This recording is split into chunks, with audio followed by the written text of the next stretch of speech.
In this video, we're thinking about communication. Now, communication is one of the most important leadership skills that you need to develop as you become more senior. And the thing about communication is it's not the same as talking. And we can all talk, and we've all done it all our lives. But communication is actually a more complex concept than simply what comes out of your mouth. When we think about communication, if you can communicate effectively, you become a much more effective leader. And that's important because when we think about how we engage and build relationships with other people, most of that comes down to how we communicate with them. Leaders need to be skilled communicators with a complete variety of different stakeholders. So it could be your colleagues, your direct reports, the people you report to, clients, other people in the organisation. And they all require slightly different things from you, and you're building relationships with each and every one of them every time you communicate. When we think about communication, what we're actually thinking about is how we present ourselves, but also how we impart information and how we build relationships. At the very heart of communication is clarity and simplicity and authenticity. Why do we find it hard to communicate? One of the reasons we find it hard is that we tend to view the world from inside our own heads. And we tend to assume that people see the world in the same way that we see it, and that people have the same knowledge that we have. In reality, communication is about living in a world of information and experience asymmetries. And we need to navigate those asymmetries, not simply with the information we know, but also taking other people with us and trying to understand what they know as well. So when I said communication is complex, it's actually made up of a number of different factors. The first is listening. It's not talking, it's actually listening. And listening isn't simply hearing, it's actually actively listening and taking in what other people are saying. I can look back through my career and I can remember having conversations with people where I was typing emails. My favourite thing to do was to play Block Breaker on the BlackBerry. So I would actually play Block Breaker on the BlackBerry while I was on the phone or on conference calls, which meant that I actually wasn't using my full attention to listen. And that's because partly I kind of assumed I knew what was going on, and I assumed that I would be able to work out the answers if anyone asked me a question. Bit arrogant, but there you go. And so when I think about listening, I can look back to my old self where emails, other information were a constant distraction, and realise that actually I did very little listening and an awful lot of hearing. The second thing that's really important to do when you're communicating is engage in feedback. Because if we don't engage in feedback, that's having conversations where I let you know how I think you're doing, you let me know how you think I'm doing in a constructive way. I can't actually develop my relationship with you beyond being simply a very linear, information-light relationship in terms of how we work, not what we do. The third thing it's really important to be able to do when we communicate is engage in what we call difficult conversations.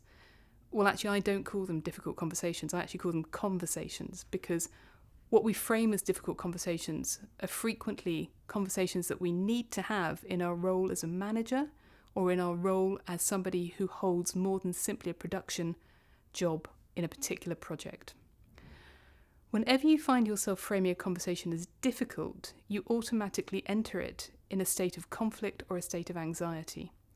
In fact, most difficult conversations are really where you are having to give constructive feedback to somebody who will actually benefit from hearing, or you're about to receive some information that will benefit you in how you learn.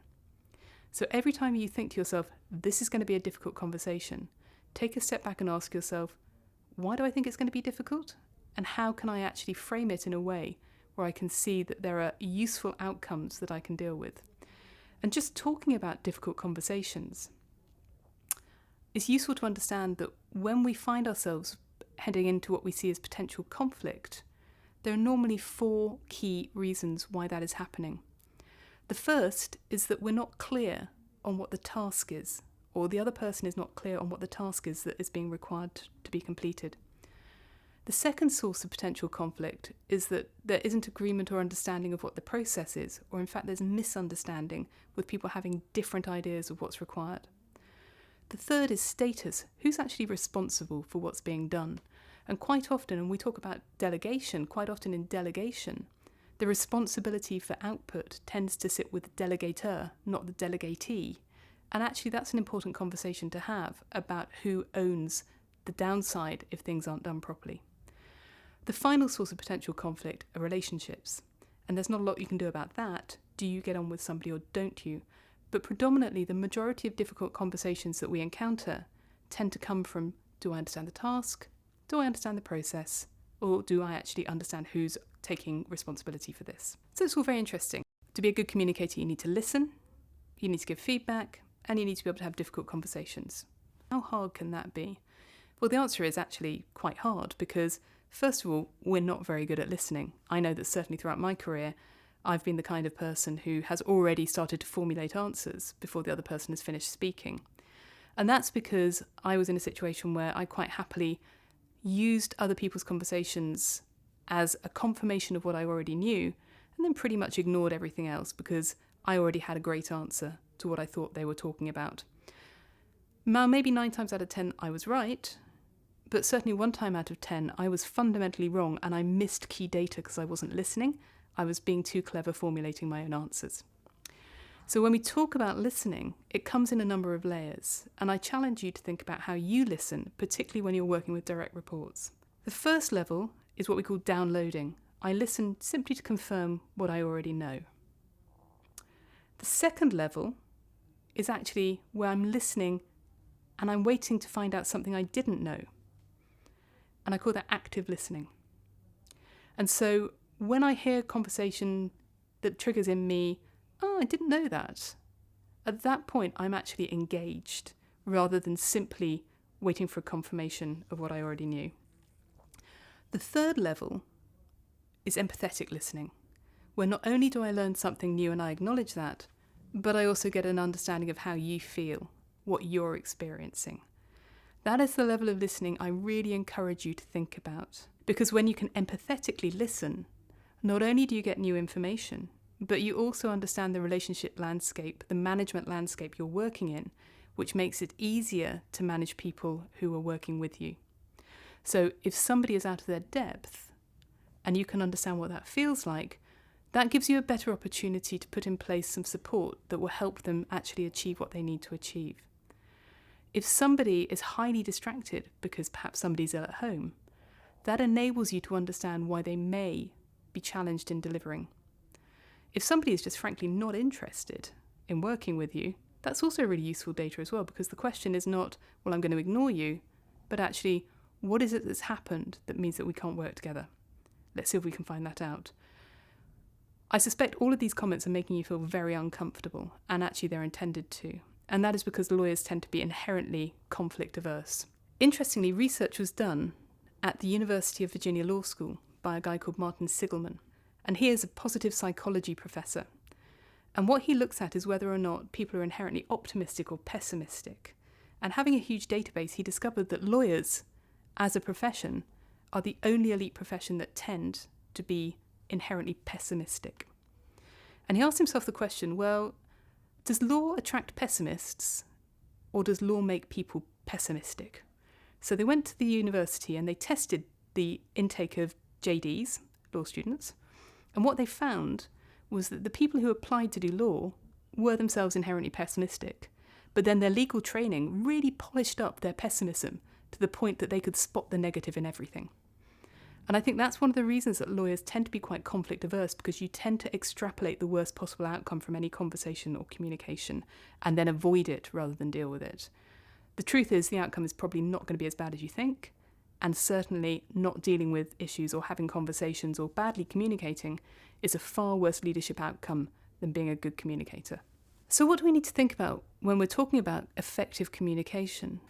And it is things like simplicity, clarity, directness, timely communications, really, really important. Not putting things off that need to be dealt with now, conversations that need to be dealt with now.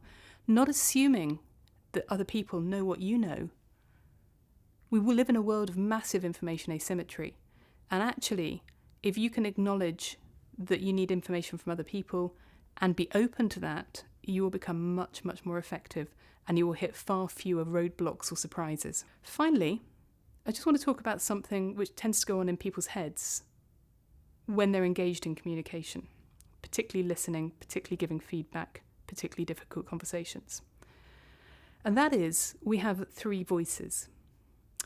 We have the voice of doubt or judgment. That just can't be right. Or, who are you to tell me that? We have the voice of cynicism.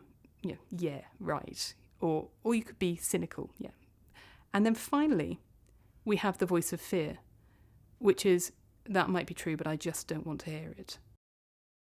Listen out for those voices, because they are telling you that you are not in an open and healthy communication space. So listen out for your voice of doubt or judgment, your voice of cynicism, and your voice of fear. I'm not saying get rid of them. I have all three, and I have to say I quite often enjoy them. But in a professional space, they can also be very self-limiting. So what do you need to do coming away from this video? Really ask yourself, how much thought do you give to effective communication rather than just treating it as a sort of a natural byproduct of what you do? What are you strong at? What are you not so good at? The second thing to think about is, where would you like to focus your energies in improving communication? Where can you see that there are gaps that if you started to work on them, you would actually become more effective? And thirdly, have a look around and see if you can identify people in the organisation or outside the organisation that you think are really good at communicating, that you are really drawn to, and ask yourself, what is it that they do that I find attractive or interesting that makes them seem to me to be a good communicator?